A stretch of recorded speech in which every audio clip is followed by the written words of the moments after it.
हाय मित्रों, हूँ છું Arun Gamit Skynet computer classes વિદ્યાર્થી।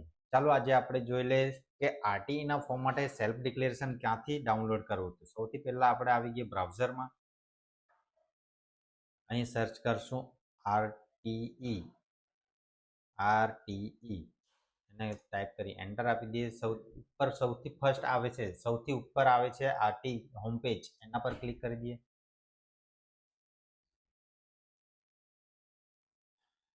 આપણે આવી ગયા આરટીઈ પર। અહીંયા RT1, RT2, RT3, RT4 link આપેલી છે, એના પર ક્લિક કરવું તો એના પર ક્લિક કરી શકાશે।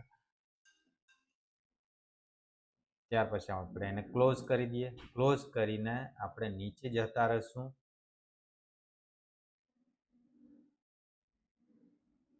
અહીં લખેલું છે તમારા નોટિસ બોર્ડ પર। નોટિસ બોર્ડ પર આપણે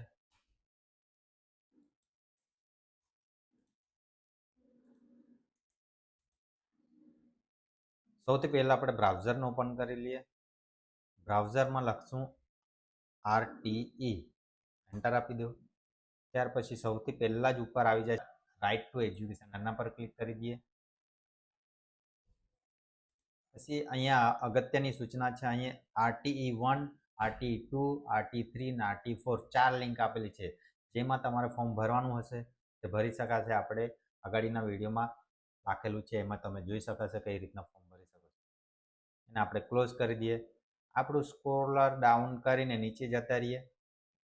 અહીં નોટિસ બોર્ડ પર આવી ગયા। નોટિસ અહીં લખેલું છે, નોટિસ બોર્ડ પર અહીં લખેલું છે આપણું પાન કાર્ડ ધરાવતા ના હોય કે પાન કાર્ડ ધરાવતા હોય પરંતુ ઇન્કમ ટેક્સ રિટર્ન ભરતા ના હોય, તેવા કિસ્સામાં આપણે સેલ્ફ ડિક્લેરેશન આપણે અહીંથી ડાઉનલોડ કરવાનું રહેશે।